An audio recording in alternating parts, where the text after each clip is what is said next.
दोस्तों अब ये E20 पेट्रोलिंग सिस्टम जो है इंडिया में रोल आउट हो चुका है और गवर्नमेंट का एम है कि इसे 2025 के एंड तक इसे पूरे देश में एप्लीकेबल कर दिया जाए। क्या है आखिर ये E20 पेट्रोलिंग सिस्टम की सच्चाई, क्यों आखिर ये देश में एक मुद्दा बन गया है और लोग इससे काफी ज्यादा चिंता में भी हैं। जो E20 कंपैटिबल नहीं है, E20 फ्यूल्स के लिए उनका इंजन नहीं डेवलप किया गया है, उन सारे ओनर्स को क्या दिक्कतें होने वाली है और इस E20 पेट्रोल या फ्यूल सिस्टम को लॉन्च करने के पीछे गवर्नमेंट की क्या स्ट्रेटेजी रही है और क्या है इसके पीछे का काला सच, जानेंगे हम आज की इस वीडियो में। दोस्तों पेट्रोल के दामों से तो पूरा देश परेशान है, ऊपर से इस पेट्रोल के धंधे में निकलता है यूनियन मिनिस्टर के बेटे का नाम। गवर्नमेंट ने इथेनॉल ब्लेंडिंग पेट्रोल को प्रमोट किया, बोला कि इससे पॉल्यूशन रेट जो होगा कम हो, देश पर ऑयल इंपोर्ट की डिपेंडेंसी डिक्रीज होगी।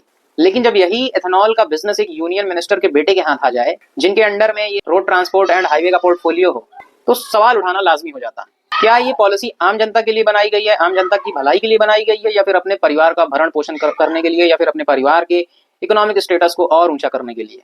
दोस्तों कंपनी का नाम है सियान agro industries and infrastructure limited, जिसके मैनेजिंग डायरेक्टर हैं श्री नितिन गडकरी जी के ये बेटे हैं। दोस्तों किसी कंपनी का शेयर एक ही साल में 37 रुपए से उठ करके 540 रुपए तक चला जाए तो ये बहुत बड़ी शॉकिंग की बात है, ये बहुत ही इम्पॉसिबल जैसी बात है। लेकिन ये सियान agro industries and infrastructure limited, जो कि नितिन गडकरी जी के बेटे उसके जिसके मैनेजिंग डायरेक्टर हैं, उनकी कंपनी के साथ कुछ ऐसा ही होता है।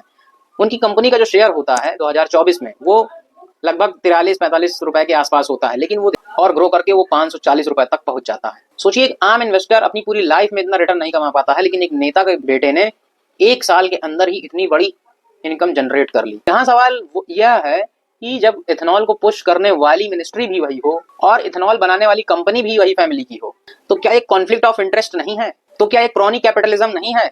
और क्या ये आम आदमी के पेट्रोल के टैक्स और पैसों की लूट नहीं है? एक आम आदमी अपने स्कूटर में, अपने बाइक में 100 रुपए का पेट्रोल भराने से डरता है, सोचता है कि 100 रुपए में 1 लीटर से भी कम पेट्रोल मिल रहा है, लेकिन वहीं पर ये नेता करोड़ों में पेट्रोल के धंधों से खेलते हैं।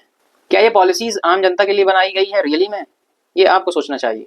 और दोस्तों ये जो है तो सो ठीक ही है, लेकिन जो इससे आपका नुकसान होने वाला है, आपकी व्हीकल्स अगर E20 कंपैटिबल नहीं है और आपने उसमें E20 फ्यूल भरा लिया, जो कि आने वाले टाइम में आपको यही मिलने वाला है, देन आपकी गाड़ी का जो इंजन है ज्यादा दिन तक सर्वाइव करने वाला नहीं है। आपको हर महीने या फिर हर दूसरे चौथे महीने आपको जाकर के मैकेनिक के पास एक लंबी चौड़ी बिल बनवानी पड़ेगी, क्योंकि अगर पेट्रोल में इथेनॉल का अमाउंट ज्यादा रहेगा तो आपकी गाड़ी के जो कई सारे पार्ट्स हैं वो बहुत ही जल्दी इजिली खराब हो जाएंगे।